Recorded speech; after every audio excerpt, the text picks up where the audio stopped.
A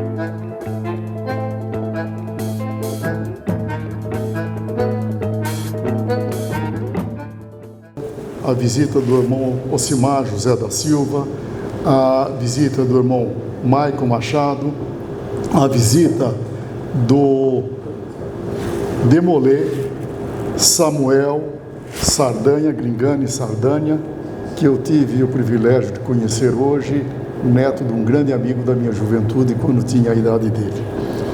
Também temos a presença do Gustavo Henrique Zucato, temos também a presença do irmão José Antônio Picelli Gonçalves e do irmão Wagner Sanches Faria.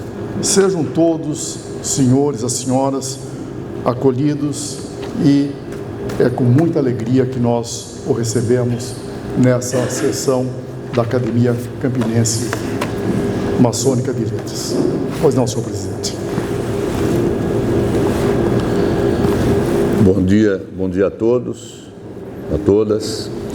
É uma satisfação muito grande fazer hoje a abertura da 353ª sessão Assembleia da Academia Campinense Maçônica de Letras.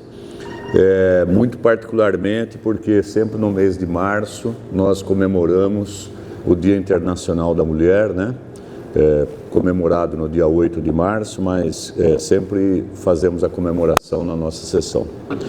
Então, fico muito feliz, né, com a presença dos acadêmicos, dos convidados e principalmente das cunhadas, né, aqui presentes para abrilhantar nossa sessão.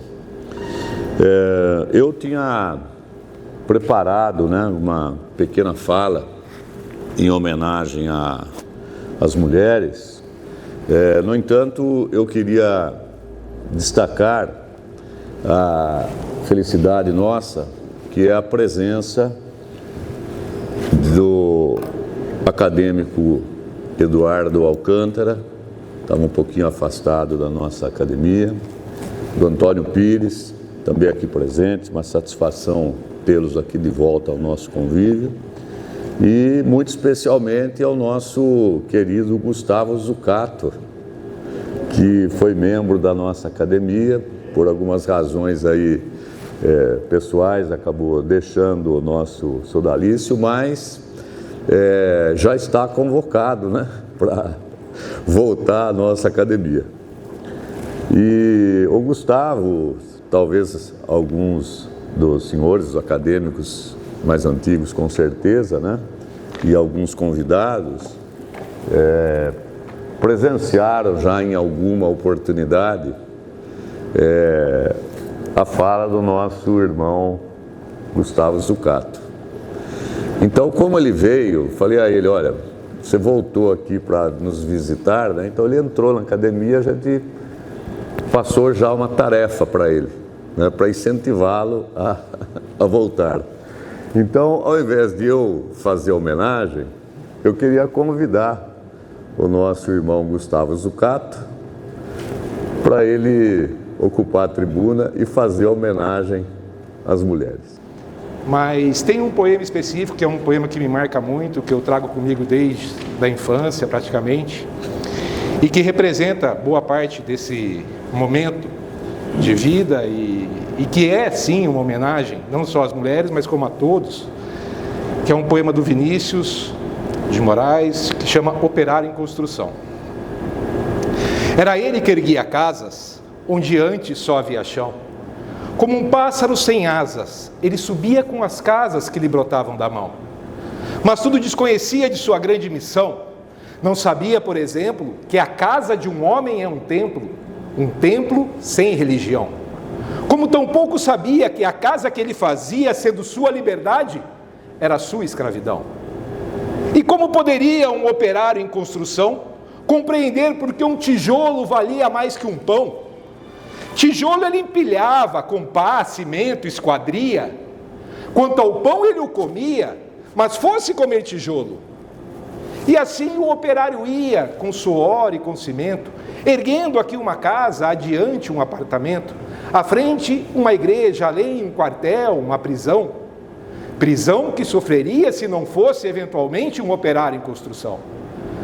mas também desconhecia desse fato extraordinário, que o operário faz a coisa e a coisa faz o operário. De modo que certo dia, na mesa, ao cortar um pão, o operário foi tomado de uma súbita emoção, ao constatar assombrado que tudo naquela mesa, prato, garfo, facão, era ele quem o fazia. Ele, um humilde operário, um operário em construção.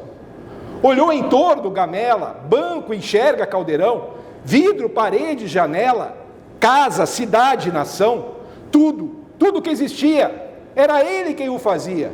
Ele, um humilde operário, um operário que sabia exercer a profissão.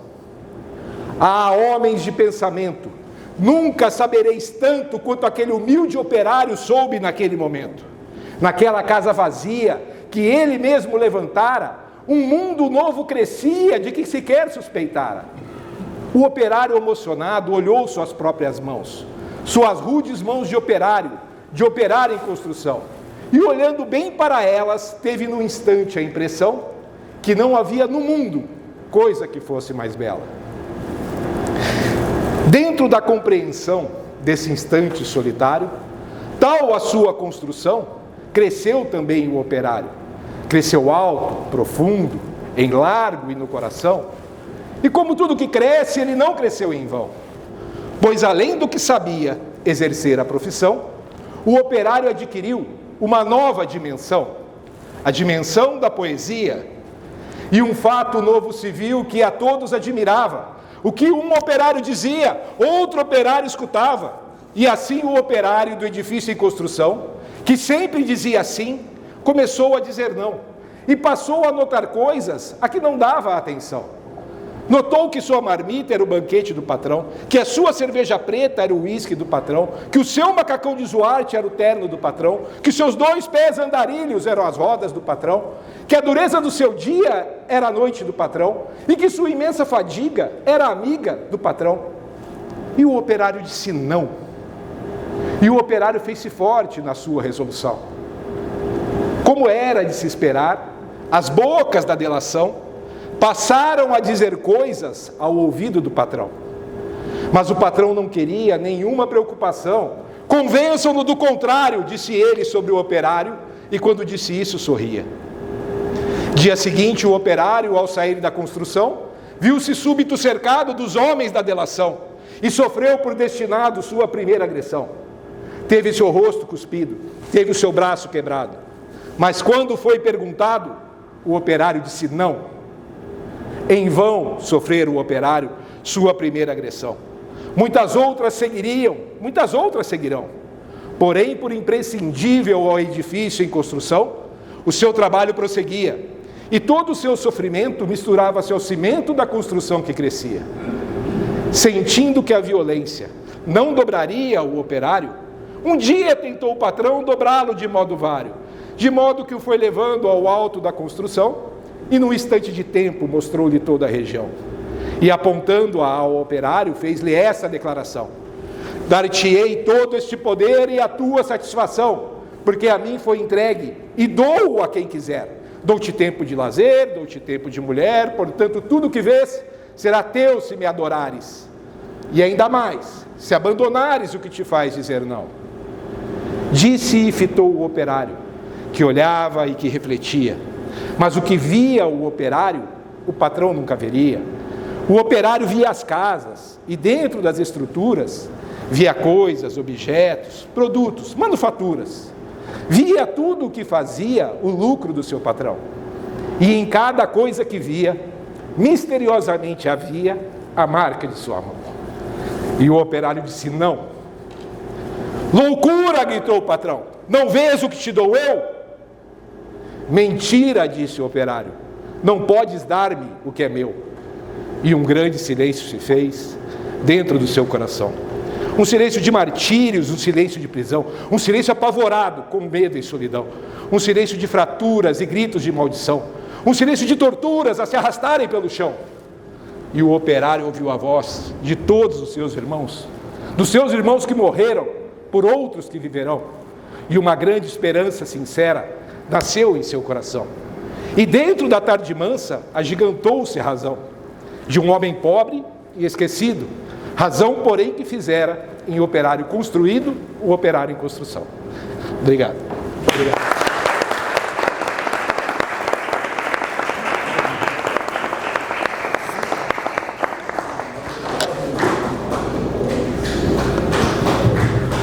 Imprescindível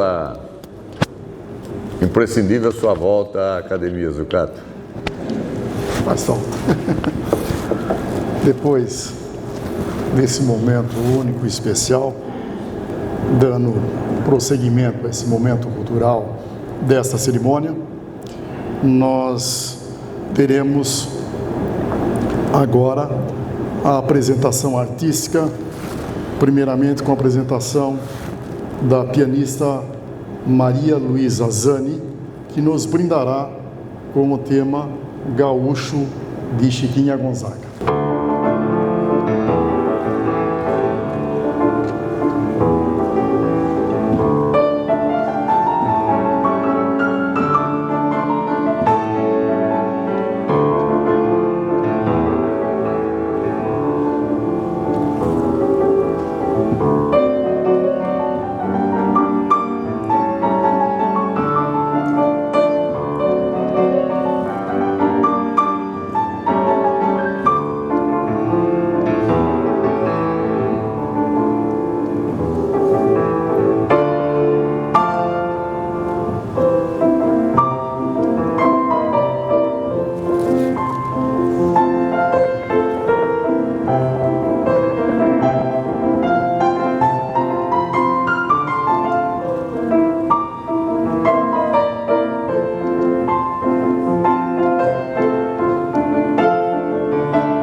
Teremos agora a palestra que será proferida pela doutora Daniela Camargo sob o título Quanto vale seu bem-estar? Em 2024, naturalmente, uma visão sobre o aumento da expectativa de vida com qualidade. Primeiramente, faço a leitura de alguns dados biográficos da nossa palestrante. A doutora Daniela Camargo é formada pela Faculdade de Medicina da Pontifícia Universidade Católica de Campinas, residência em Cirurgia Geral e Cirurgia Plástica também pela mesma conceituada universidade, especialista em Cirurgia Plástica pela Sociedade Brasileira de Cirurgia Plástica, especialização em Cirurgia Crânio-Facial BP São Paulo, especialista em Cirurgia Crânio-Facial pela Associação Brasileira de Cirurgia e Crânio, preceptora da residência da Cirurgia Plástica da Pontifícia Universidade Católica de Campinas e mestranda em Ciências da Saúde. Não vou citar novamente a minha formação, apesar de vir aqui como cirurgiã plástica, eu gosto de brincar que muitas vezes eu sou uma cirurgiã plástica do avesso, porque atualmente, com tanta inversão de valores, eu ainda insisto em que a gente tem que manter uma qualidade de vida realmente, como eu vou explicar para vocês, e não dependente de imagem. Para começar e embasar um pouquinho vocês, a expectativa de vida atual do brasileiro é de 75 anos e meio. Isso representa um aumento importante e muito grande. Houve uma queda discreta durante a pandemia, por motivos óbvios, mas logo depois isso foi retomado. Tudo bem? Quer melhor trocar? E aí, melhorou? Então tá bom. Juntamente com isso, foi citado que eu estou fazendo mestrado na área de ciências da saúde e a minha área de pesquisa é justamente estudar a qualidade de vida dentro dessas reconstruções faciais, principalmente, que eu trabalho com isso no SUS. E o que eu tenho descoberto é que o conceito de qualidade de vida, que me causa um sentimento de surpresa, é um conceito extremamente subjetivo. E o que isso quer dizer? A qualidade de vida para mim é diferente da qualidade de vida para cada um de vocês, porque envolve conceitos culturais, socioeconômicos, muitas vezes de época que a gente está vivendo e principalmente de expectativa de cada um. Então, o que eu acho que para mim é uma qualidade de vida pode ser completamente diferente para outras pessoas, por isso que é tão difícil conseguir mensurar e chegar no que seria. Então, basicamente, o que a gente encontra hoje é que existem 3 pilares: corpo, mente e espírito, e eu queria conversar com vocês um pouquinho de cada um desses. Lembrando que, comemorando aqui o Dia da Mulher, sempre priorizando a mulher, eu estava até conversando com eles ali fora, a mulher é um ser multitask, que a gente consegue fazer inúmeras coisas ao mesmo tempo. Então a nossa vida de mulher basicamente é um equilibrar de pratos, né? E a cada dia a gente deve reorganizar esse equilibrar e definir o que será a prioridade daquele tempo, justamente porque isso também vai influenciar na nossa saúde. Então, começando a discutir um pouquinho desses 3 pilares, que é o conceito que eu gostaria de trazer para vocês aqui como mulher, como mãe agora, como cirurgiã, como médica. Começando com o corpo, né, que também foi um assunto levantado lá fora, achei muito interessante. Primeiro eu queria discutir com vocês sobre saúde física. O que seria hoje, em 2024, que a gente encontra já conceitos de medicina tão avançados, o que seria uma saúde física? Saúde física, obviamente, tem aquela parte anatômica de exames em dia, a gente ter um check-up anual, que é super importante, né? A gente se alimentar bem, boa escolha de alimentos. A gente tem tanta descoberta, tanta evolução em conceitos, não tem por que a gente continuar se alimentando mal, né? O nosso corpo sabe-se hoje que ele é algo extremamente somatizador. Então, a maior parte das doenças gástricas, alimentares, intestinais hoje, descobriu-se ter uma causa psicológica junto, tá? Então, uma causa inflamatória. Então, muitas vezes, a gente não vai tratar simplesmente com a medicação, o conceito de tratar o ser humano inteiro. Por isso que os 3 pilares estão sempre juntos. E essa é a visão que a gente tem hoje na medicina. Então, pensando em saúde física, além de, obviamente, aquela rotina médica, que eu não vou nem ficar falando aqui, porque é algo já batido, eu gosto muito de bater na tecla da atividade física como um conceito de manter uma rotina mínima de coisas que a gente faz durante o dia, tá? O que a gente faz? A gente toma banho, vai ao banheiro, vai trabalhar, pega uma coisa que está alto, vai ao mercado, carrega a sacola, fala, nossa, Dani, mas isso é tão simples. Não é simples, porque se você não construir essa saúde para que você chegue a uma idade mais avançada e você mantenha a sua independência, a sua autonomia, isso com certeza vai influenciar na sua qualidade de vida. Porque você vai precisar sempre de uma outra pessoa e isso pode, de certa forma, te afetar tanto no físico e, novamente, juntando os 3 pilares, como no mental. Então, o que eu insisto em atividade física não é essa atividade física, nossa, mas eu quero ficar muito forte, vai mudar o meu físico, não. É justamente para manter o mínimo da qualidade de vida, para que possamos, quando ficar mais velhos, cuidar bem dos nossos netos, poder passear no shopping sem ter dor, passear para caminhar, poder ir no mercado e conseguir trazer as próprias sacolas, são coisas básicas e isso faz a completa diferença. Sobre hábitos saudáveis, eu já abro uma outra chave, entrando em alimentação, que eu já citei com vocês, entrando em atividade física, que a gente citou, e no autocuidado. Aqui no autocuidado, considerando hábitos saudáveis de corpo, eu entro também em tanto parte médica, porque existem procedimentos, existe reposição hormonal, caso seja necessário, Tudo isso dependendo da sua necessidade, do que você precisa. Então, eu gostaria de enfatizar mais uma vez o quão abrangente é esse conceito de qualidade de vida e o quanto a gente tem que prestar atenção em tudo. E não só aquela qualidade que você vira para a pessoa e pergunta: ah, você se sente bem? O que é sentir bem? Por isso justamente que eu escolhi esse título. O quanto vale seu bem-estar? O que é o bem-estar para você, já que é algo tão subjetivo?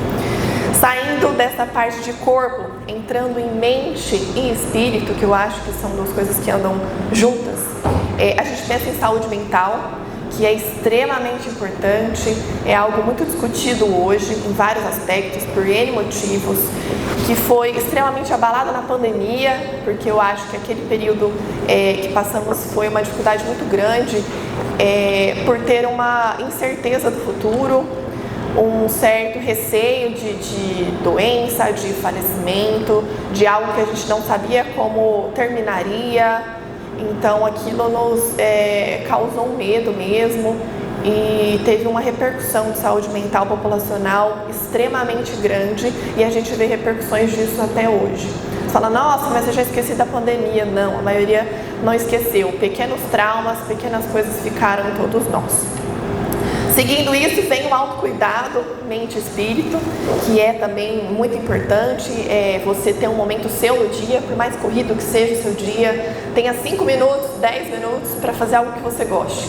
Seja ouvir uma música, seja passar um perfume que você gosta de sentir aquele cheiro, seja você ter um hobby, jogar um tênis, jogar uma bola, seja você assistir alguma coisa na TV que você goste, seja você sentar para conversar com uma amiga de anos. É muito importante a gente manter pelo menos esses 5, 10 minutinhos. Você não consegue todo dia? Vai um dia sim, um dia não, mas nunca se esquecer da gente. Isso parece bobeira, mas é extremamente importante e tem um reflexo muito grande na nossa qualidade de vida.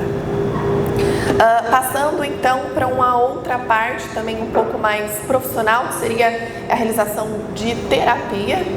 Tá? A gente fala: nossa, mas terapia, que coisa chata. Hoje, em 2024, o conceito de terapia mudou muito. Não é mais aquela coisa: só quem tem problema faz. Eu sei que todos nós temos problemas, mas a terapia é extremamente importante para a gente saber lidar com aqueles problemas. Existem tipos de pessoas e cada um tem um virar de chave. Algumas pessoas conseguem virar a própria chave. Eu estou com um problema e se eu fizer isso eu vou melhorar. Outras pessoas precisam de ajuda para virar a própria chave. Então, se você vê que você está com um problema, você não consegue sair daquilo nem conversando, vá a uma terapia. Isso ajuda demais o autoconhecimento. Isso não é um diagnóstico de doença, é uma ajuda de um profissional. Outro ponto muito importante que eu anotei para conversar com vocês foi sobre valores e princípios. E aí eu faço um link novamente com o que eu comentei no começo dessa palestra, que temos hoje valores invertidos. Quando eu digo, nossa, valores invertidos, que pensamento conservador, e eu digo que não, porque é extremamente importante que a gente vá se renovando, evoluindo e adequando os nossos pensamentos com a cultura vigente naquele momento. E por isso, de novo, linkando com a qualidade de vida ser tão subjetiva. Mas você ter valores bons, princípios bons, manter seu caráter, ter respeito com o próximo. E aí eu entro em compreensão, em você construir o seu pilar familiar com amor, enfim, você ensinar seus filhos, você conviver com respeito com outras pessoas, seja dentro da sua família ou fora. Isso também tem total ligação com a sua qualidade de vida. De que adianta você ter uma saúde de atleta e aí chegar em casa você não tem os seus valores, você não tem os seus princípios, a sua saúde mental não está comprometida. Então isso é um desequilíbrio. Passando então para o pilar familiar, já linkando com o que eu comentei com vocês, e hoje em dia a gente estuda a família como núcleos, não sei se vocês sabem disso. Então o núcleo principal é aquele núcleo que você vive, você na sua casa, seu marido, filho, se tiver. E os outros núcleos são o núcleo familiar que veio da esposa, o núcleo familiar que veio do marido, que obviamente são diferentes, é muito difícil as famílias dos casais que tenham exatamente a mesma criação, né? Os mesmos valores, aí você cria um conjunto, uma intersecção das duas famílias que vieram e se juntaram. Então, esses núcleos familiares são extremamente importantes. Eu sei que é muito difícil, às vezes, a gente ter compatibilidade 100% de todos esses núcleos, mas também influencia na nossa saúde mental, que influencia na nossa qualidade de vida quando a gente consegue orquestrar tudo isso. E para finalizar essa parte de corpo, mente e espírito, eu gostaria de enfatizar a importância da saúde espiritual. Quando eu digo saúde espiritual e religiosa, independente da sua religião, é extremamente importante que a gente tenha fé e tenha um foco em algum conceito que você possa acreditar. Que exista uma energia maior do que a gente, independente se você é espírita, se você é católico, se você é evangélico. O importante é que aquilo te dê um centro e aquilo te dê um guia, que aquilo seja uma luz no seu caminho, tá? Porque independente da origem, aquilo vai te ajudar, e principalmente nos momentos difíceis, que muitas vezes você fica perdido, não tem quem acreditar, às vezes fica sem vontade. E isso é um pilar extremamente importante. Então, tudo isso que eu falei, de corpo, mente e espírito, na verdade, precisamos orquestrá-los. É óbvio que um deles não vai estar 100% do tempo. E é isso que eu também linko com o equilibrar de pratos, tá? Então, sempre um prato vai estar lá embaixo. Não tem problema, mas ele não pode estar lá embaixo 100% do tempo. Você vai aos poucos tentando equilibrar, uma hora você dá mais atenção para uma coisa, outra hora você dá menos atenção, mas não esquecer desses 3 pilares mais importantes. E o desequilíbrio desses 3 pilares vão trazer não só doenças mentais, como físicas.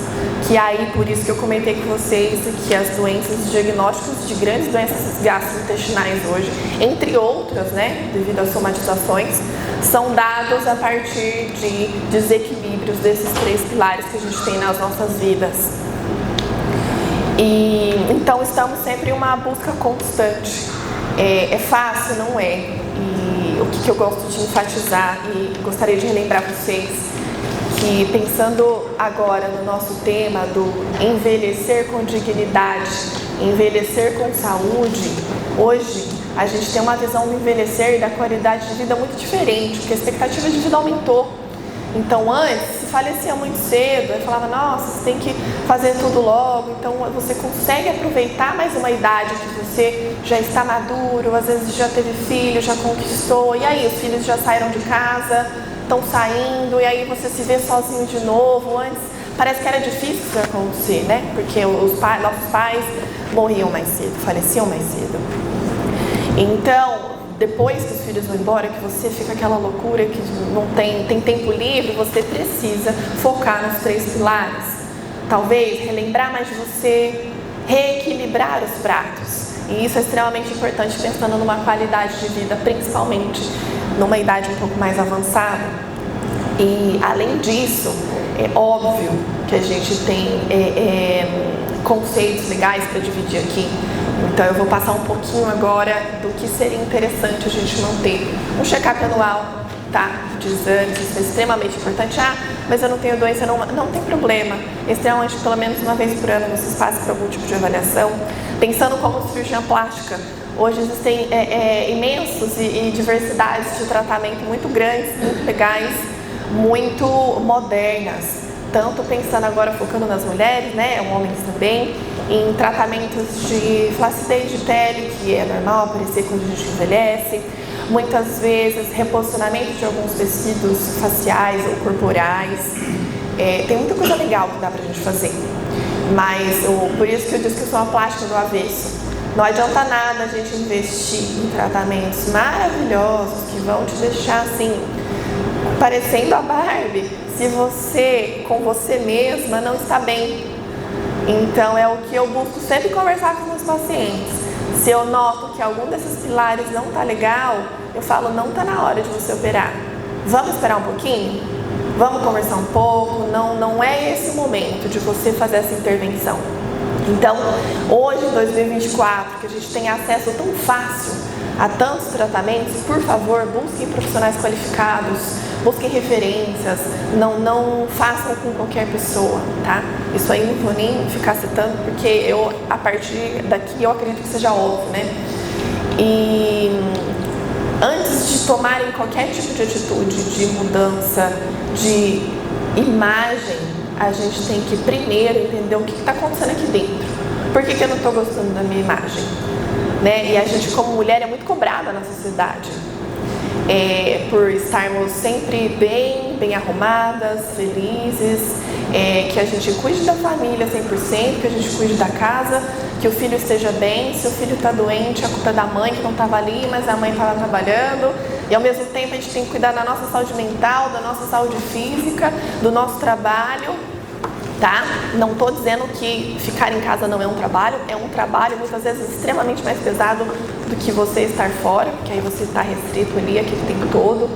Então, sempre lembrar, ter consciência, principalmente numa idade mais avançada, que essa cobrança da sociedade sempre vai existir. E quem define o que deve ficar na sua mente como cobrança realmente necessária são vocês.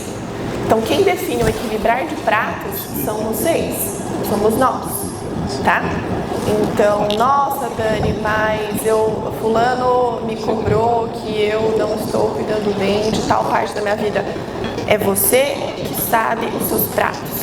Por mais que seja seu marido, óbvio que você vai dividir tudo, muitas vezes ele não sabe o total peso que você está sentindo. Por isso que a comunicação familiar é algo tão importante. Lógico, com carinho, com respeito, com compreensão. Mas só quem está ali no problema, no que está enfrentando, sabe o que está acontecendo.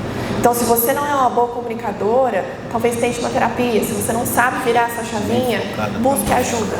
Mas com isso de aumentar a expectativa de vida, vocês cada vez se verão mais encurralados nesse tipo de cobrança. Então, como representante mulher aqui nesse dia de comemoração do Dia das Mulheres, eu queria muito enfatizar isso. E eu até me sinto honrada e com uma imensa responsabilidade de falar isso para vocês, porque temos uma faixa etária diferente, mas eu estou numa fase de vida diferente, estou com um bebê pequeno, estou enfrentando novos desafios agora, mas eu acredito que a cobrança na sociedade em cima da mulher é sempre cobrança. Eu acho que só muda, talvez, o tipo, a profissão, o momento, mas essa cobrança sempre vai existir. Por mais que isso tenha melhorado, ainda existe um machismo muito grande em 2024, tá? E não digo, então vamos ser feministas e vamos queimar sutiã, fazer uma bagunça, não. Conseguimos ser extremamente educadas, compreensivas, focadas como somos como mulheres e mesmo assim equilibrar os pratos. Na minha visão, isso é ser mulher. É a gente conseguir dar conta de tudo sem faltar com respeito de ninguém, sem destruir a nossa família, né? Afinal, somos edificadores do lar. Então, é extremamente importante que, como qualidade de vida, e pensando no título, quanto vale o seu bem-estar em 2024? Porque eu pensei exatamente nessas palavras. Eu não coloquei quanto custa. Se eu colocasse quanto custa, eu viria discutir sobre procedimentos aqui. Faz botox, faz preenchimento, faz um laser. Não. O valor é diferente de custo, o conceito de valor. Então, eu queria aqui despertar em vocês o quanto vale o seu bem-estar. E o seu bem-estar, o que é ele para você? Então, o que você abriria mão momentaneamente, qual prato você colocaria mais para baixo, para que você conseguisse atingir o seu equilíbrio. O seu equilíbrio é diferente da sua amiga que está do seu lado, para que você consiga viver bem, encontrando o seu bem-estar, que novamente é diferente do bem-estar da sua amiga. Em 2024 que a gente tem tanta cobrança. E é isso. Eu queria saber se alguém queria comentar alguma coisa. Fico muito feliz de estar aqui. Eu gosto muito de levantar esses conceitos, né? Mesmo como cirurgiã plástica, levantando essa formiguinha no pensamento, Se alguma mulher das maravilhosas que estão aí quiserem dividir alguma coisa, não sei se isso é possível. É possível, porque com certeza é algo que eu acho muito importante também. Dividir experiências de vida é algo tão enriquecedor e tão engrandecedor, tanto para quem fala, que muitas vezes a pessoa que está contando a experiência dela, a hora que ela ouve ela falando, ela fala, nossa, parece que eu precisava ouvir isso, eu não sabia que eu estava fazendo tanta coisa, porque você vai guardando. E a outra pessoa que está ouvindo fala, nossa, olha como ela está guerreira, ela está aguentando isso, vou pegar isso de dica e vou tentar melhorar. Então, se alguém quiser compartilhar, falar alguma coisa, sintam-se à vontade.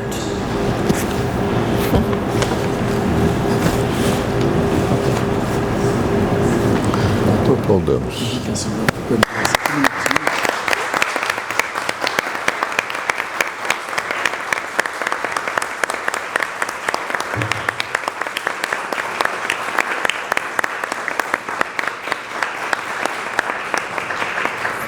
Nós queremos agradecer imensamente a brilhante e oportuna palestra da doutora Daniela Camargo, e eu convido nesse momento a cunhada Maria Ângela Lorenzoni a entregar um mimo à nossa palestrante, por favor.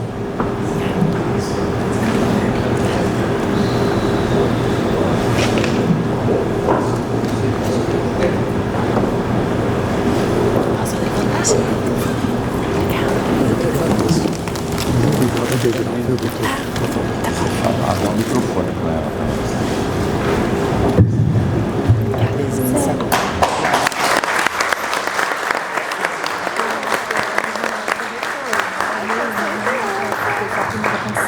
Vou adorar.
Vamos excluir uma partezinha, pega o resto do cerimonial um pouquinho.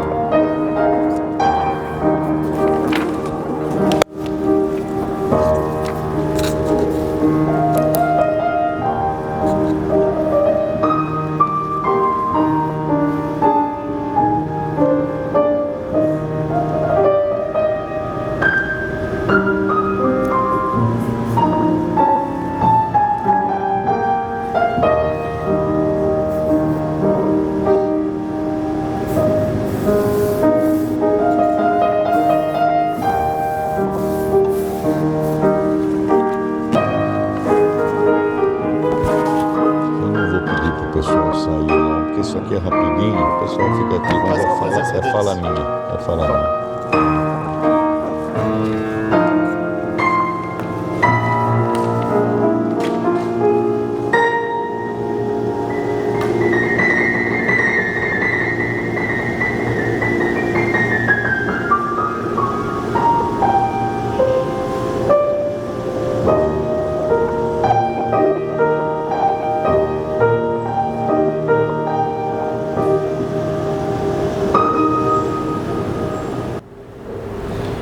É maravilhoso reencontrar os amigos, E melhor ainda,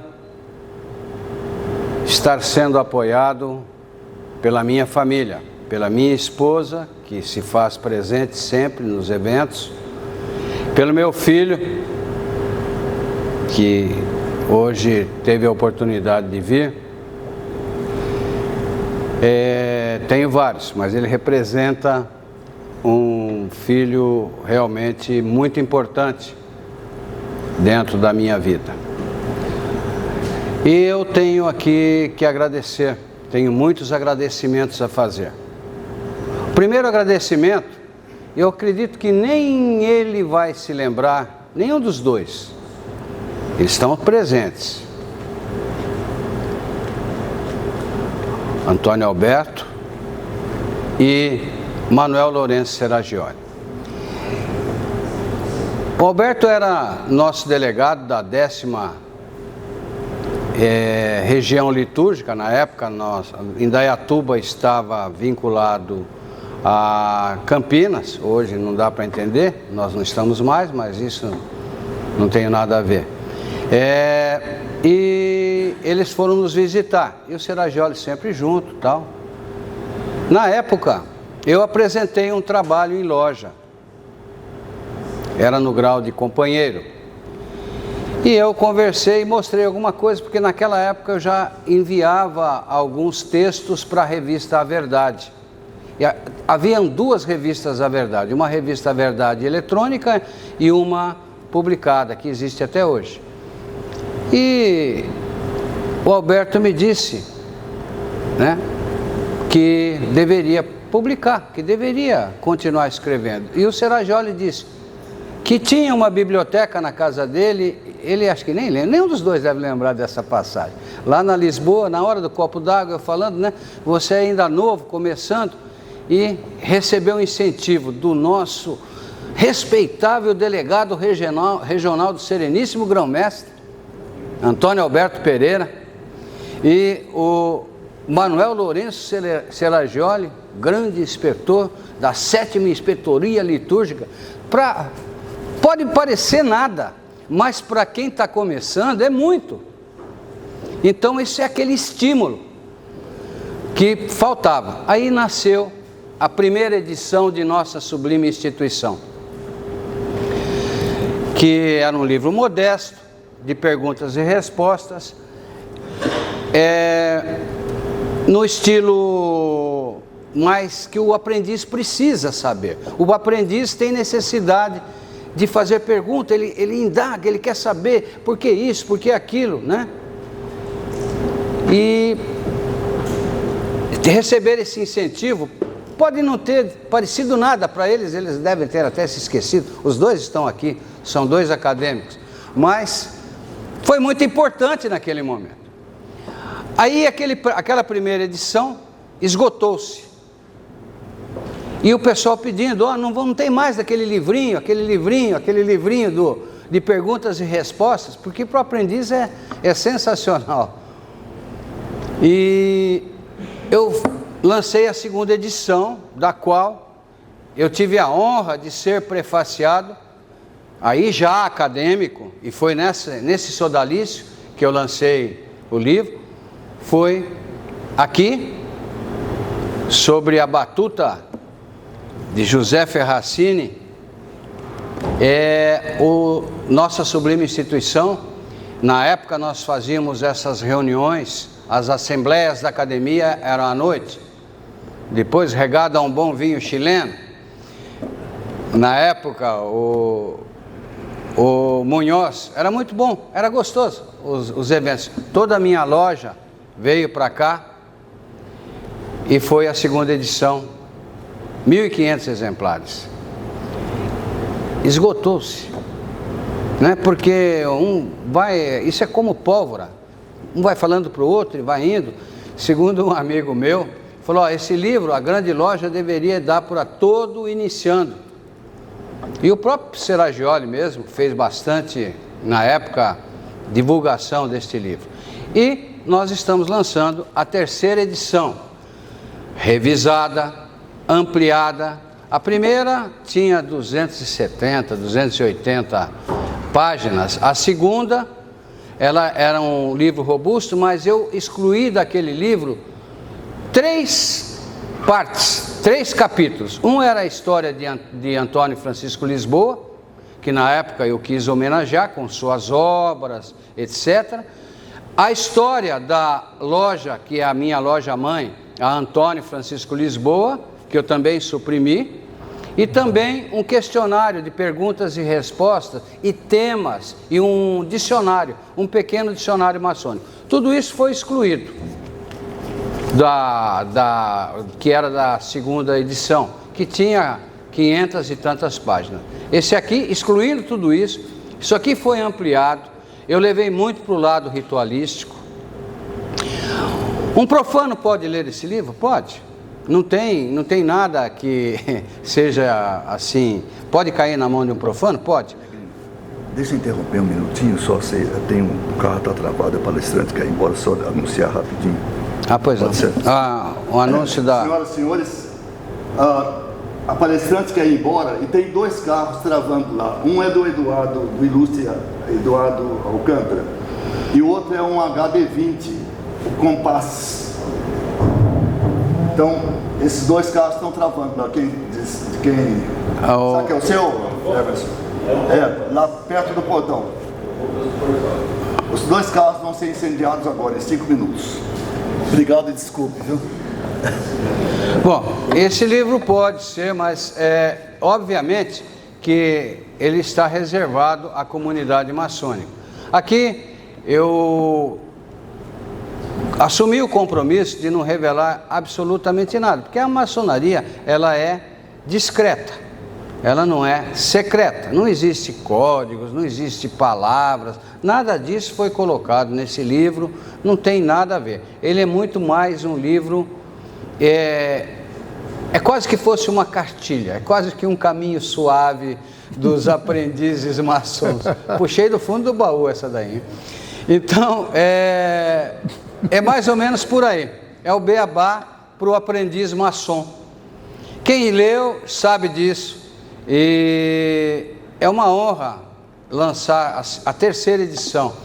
E quem disse isso outro dia para mim, acho que foi o Chaim, falou, olha, um livro que é editado já pela 3ª vez, eu acredito que o próprio Zucato também falou a mesma coisa, né, Zucato?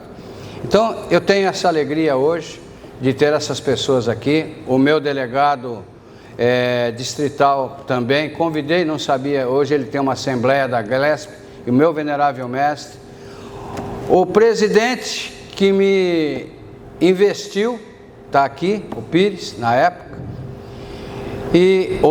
o Antônio Pires, esse é o presidente, e também você, né, Pires, que faz parte da minha vida, da minha carreira. Então eu só tenho pessoas do meu convívio diário. Quem fez a apresentação desse livro foi o nosso acadêmico presidente, e o próximo livro está a caminho. E eu tenho 2 críticos literários, quando eu escrevo alguma coisa, tenho 3 na realidade. Tenho o ilustre acadêmico José Ferracini, eu envio os meus textos para ele, sem a aprovação dele nada sai, né? Que ele é o meu guru. Eu tenho uma admiração muito grande por você, Ferracini. Você sabe o quanto eu o admiro e o quanto eu trago dentro do meu coração. A minha esposa, que lê também os meus contos, e o Gabriel também, né? São críticos ferrenhos do dia a dia, assim, olha, muda isso, muda aquilo. Eu acho melhor você colocar dessa forma. Então é sempre muito bom ter pessoas que a gente ama do lado da gente, porque as pessoas que nos amam de verdade, elas são sinceras, elas criticam, elas fazem observações pertinentes só para melhorar aquilo que nós temos. Então é muito importante para mim estar lançando a 3ª edição do nosso Sublime Instituição. A capa dele, gostaria de falar da capa, é a iniciação essênia. Eu sou espírita, kardecista, e posso manifestar livremente a minha fé. E esse livro, eu tenho uma psicografia de Divaldo Pereira Franco, que narra a iniciação essênia.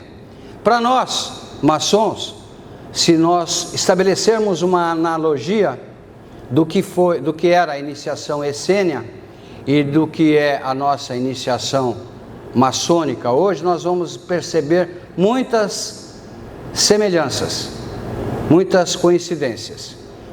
E esse livro, ele tende a homenagear isso, porque os essênios, para quem não sabe, não conhece a história, eles foram o povo que preparou a sociedade secreta que preparou a vinda do nosso Mestre Jesus. Então, eu acredito nisso e realmente eles viviam de uma maneira para preparar e antecipar. É como se fossem os responsáveis pela logística da chegada do nosso Divino Mestre ao nosso planeta, ao nosso orbe. Naquilo que eu acredito, a reencarnação e a vinda de Jesus, ela foi preparada 600 anos antes, né? Segundo os historiadores e as informações espíritas de que nós dispomos. Mas é só a minha opinião, e nada mais do que isso, e naquilo que eu acredito. E eu narro, eu tenho uma inserção da importância da iniciação. O que é a iniciação? Que é praticamente um rito de passagem, né? de um estágio para o outro. Isso é a iniciação. Eu descrevo, ela está aqui, mas lógico, sem entrar em detalhes, e as perguntas que todo aprendiz gostaria de fazer. Outra coisa que fiz nessa edição, eu inseri textos filosóficos. Por exemplo, quando eu falo sobre o fanatismo, que é uma das coisas que nós da maçonaria combatemos, eu dou uma opinião sobre uma opinião de Kant, o que Kant pensa sobre o fanatismo, né? Por que nós combatemos o fanatismo e por que é que nós combatemos a ignorância? Então eu coloco sempre um texto filosófico para reforçar a resposta. Por que combatemos o fanatismo? Por que combatemos a ignorância? Então, é sempre reforçado com algum texto filosófico. A fraternidade, falo sobre a fraternidade. Sobre aqui, a seguir, um texto de Sêneca, em Cartas a Lucílio, considero importante a reflexão dos estudos sobre a ignorância. Então eu tenho um texto de Sêneca que fala sobre a ignorância. E assim por diante, o livro todinho está recheado de observações pertinentes ao tema que ele está tratando naquele momento, naquela pergunta. Então é isso. E em breve teremos um livro que eu chamo de Fragmentos de Mim, que aí eu me inspirei muito, troco muita ideia com o Chaim também. Eu chamo de Chaim, o pessoal chama de Marcelo Schoff, né?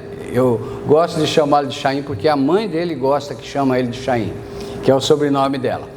Então, nós trocamos bastante ideia, tivemos uma convivência muito próxima quando, juntamente com o ilustre acadêmico Ferracini, revisamos o nosso regimento interno e os nossos estatutos.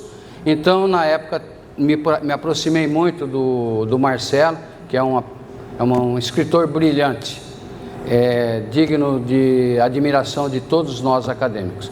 E na época eu tive a honra de prefaciar o livro dele de contos, o último livro de contos dele, e agora a gente vem trocando bastante informações, mas eu vou dar essa honra de prefaciar o meu livro ao ilustre acadêmico José Ferracini, que é um leitor contumaz dos meus contos, aos quais eu envio previamente. Então, ainda sai esse ano. Quero crer que esse livro será lançado aqui no aniversário da academia. É uma promessa, presidente. É uma promessa, né? E depois tem outros que vêm por aí, né? Isso aqui passa a ser, eu estou dispondo um pouquinho mais de tempo, então dá para trabalhar um pouquinho mais em coisas que a gente vem trabalhando. E tem um outro que eu já comecei a escrever na época ainda que foi nos graus superiores da maçonaria e a pedido do nosso respeitável delegado e inspetor litúrgico Manuel Lourenço Seragioli, está quase no fim o livro sobre o rito escocês antigo e aceito. O conceito filosófico de cada um dos graus, a moral de cada um dos graus. Também esse vai estar em primeira mão nas mãos do Seragioli. Mas por hoje é isso daqui. Também estou muito feliz hoje com a presença do Zucato.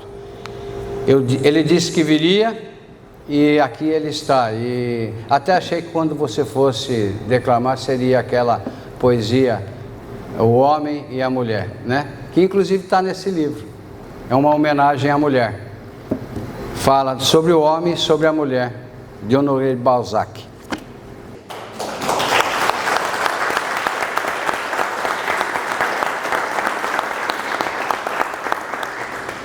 Quero cumprimentar o acadêmico Pellegrino, sempre muito produtivo, né, da nossa academia, intelectualmente, sempre publicando. O livro, como eu digo na apresentação, ele é extremamente indicado, principalmente para aqueles que estão iniciando na nossa ordem, né? Mas para nós também que estamos já há mais tempo, né, na ordem maçônica. Acho realmente o livro imprescindível. Eu conhecia já as edições anteriores, inclusive as utilizei às vezes como fonte de consulta para trabalhos, né? E esse daqui está bem mais completo, né? Com textos novos.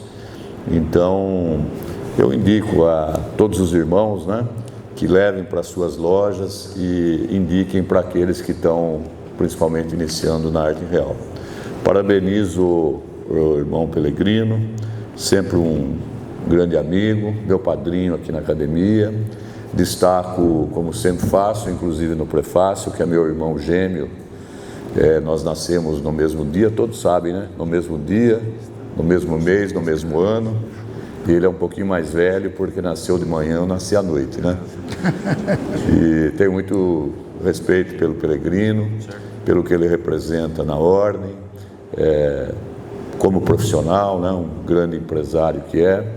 E, obviamente, a sua presença aqui na nossa academia enriquece, né, e enobrece o nosso sodalista. Então, parabéns ao Pellegrino por mais essa publicação e aproveito já para fazer novamente esse destaque que a nossa academia está, assim, nesse período altamente produtiva, né? Tivemos o lançamento do livro aí do Pasqualin, tivemos também, sessão passada, o lançamento do livro do Sorge, hoje do Pellegrino, e na próxima encontro nosso no mês de abril, o acadêmico Elson também fará a apresentação da sua nova publicação, né? Eu fico assim muito feliz porque realmente isso mostra a solidez, né, intelectual da nossa academia. E hoje, particularmente, os nossos parabéns, né, todas as glórias são para o nosso querido irmão Pellegrino.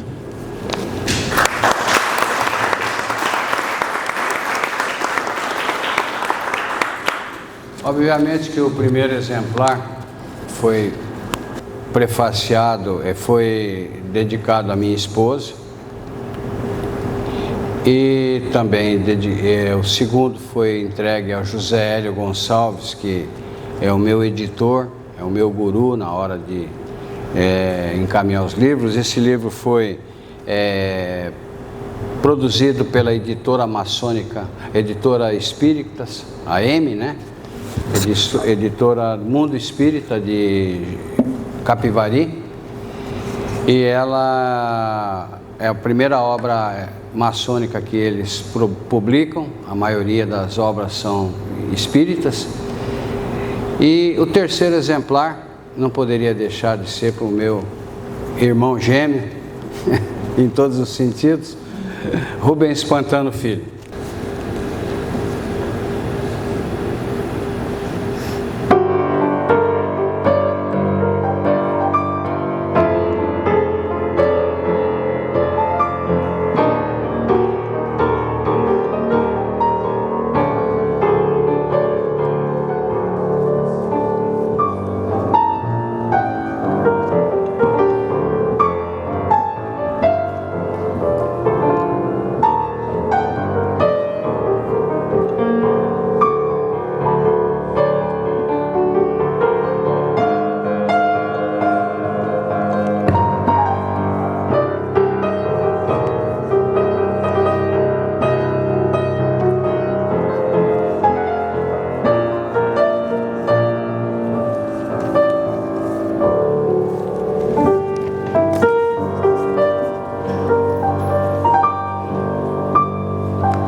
Bem, nós estamos já caminhando para o encerramento, né, da nossa sessão de hoje. Agradeço imensamente a todos os presentes, os acadêmicos, os nossos convidados, os irmãos aí de loja, que convidamos sempre para comparecer no terceiro sábado de cada mês.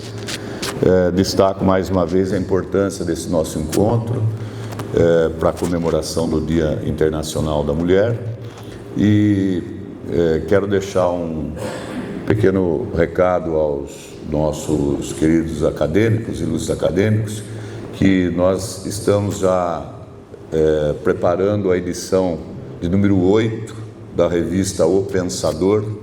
Para os que vêm aqui pela primeira vez, a revista O Pensador é uma publicação semestral da nossa academia, sempre sai um número em maio e outro em outubro.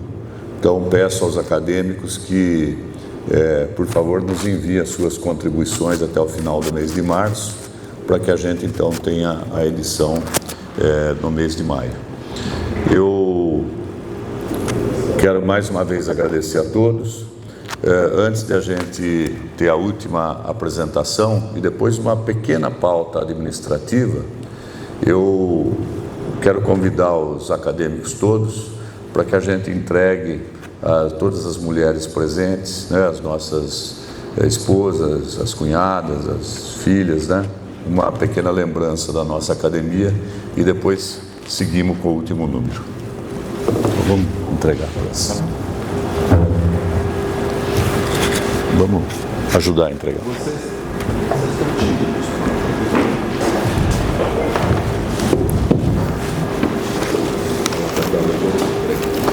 Entregando as flores, eu entrego. Isso, para todas, dá para todo mundo. Pega o outro, você vai entregando Isso. Entregando as flores.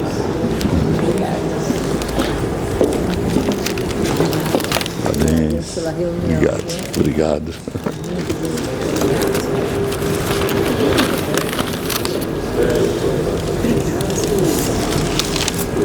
Muito obrigada.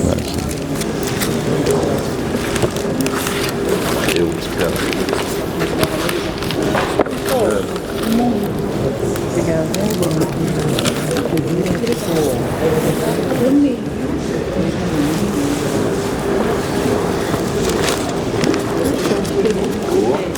Faltou aqui, ó. Vou entregar primeiro, por favor.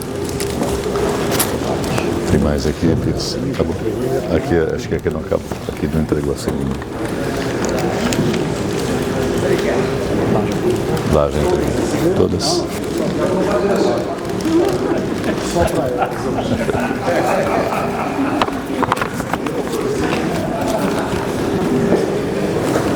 Sobrou algum? Sobrou. Sobrou um. Pedacinho de quilinho de chocolate. Posso levar para ele?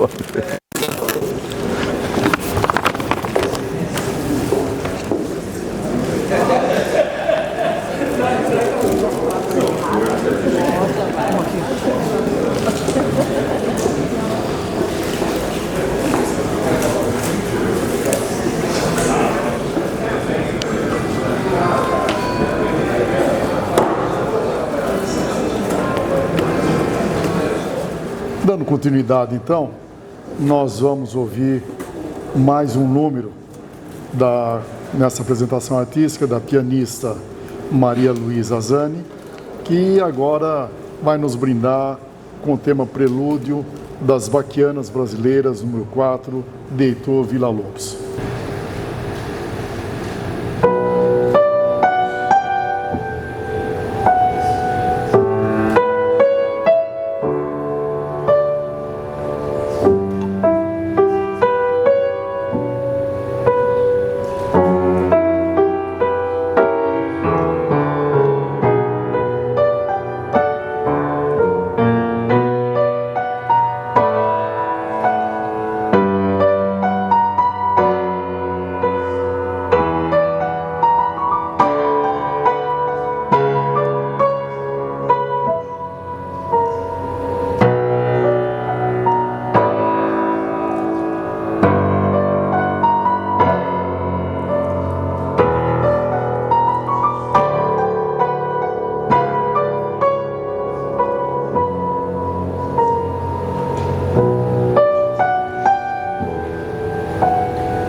pediria a todos que permanecessem. A nossa pauta administrativa é curtíssima, depois terminamos com o café.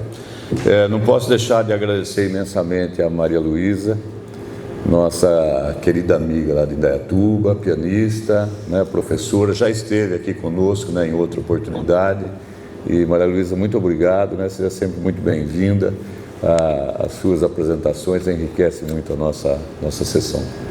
Faço um agradecimento também especial ao Tarcísio Sardanha. O Tarcísio também está sempre presente e é o responsável pelas gravações dos nossos programas, do nosso Tempo de Estudo podcast, que está, digamos, divulgando bastante a nossa academia, né? Com muitos inscritos no canal, com muitas pessoas curtindo as nossas gravações. E, novamente, aos acadêmicos, convido-os a participarem, né, das nossas gravações, só que tem que ir até Indaiatuba, que é onde está o estúdio do Tarcísio, né? Cumprimento também o Samuel Demolê, que está sempre aqui prestigiando as nossas sessões, e agradeço imensamente a todos. Nós vamos passar já rapidinho a pauta administrativa. O nosso secretário Alessio, secretário Adoc, vai conduzir essa parte final.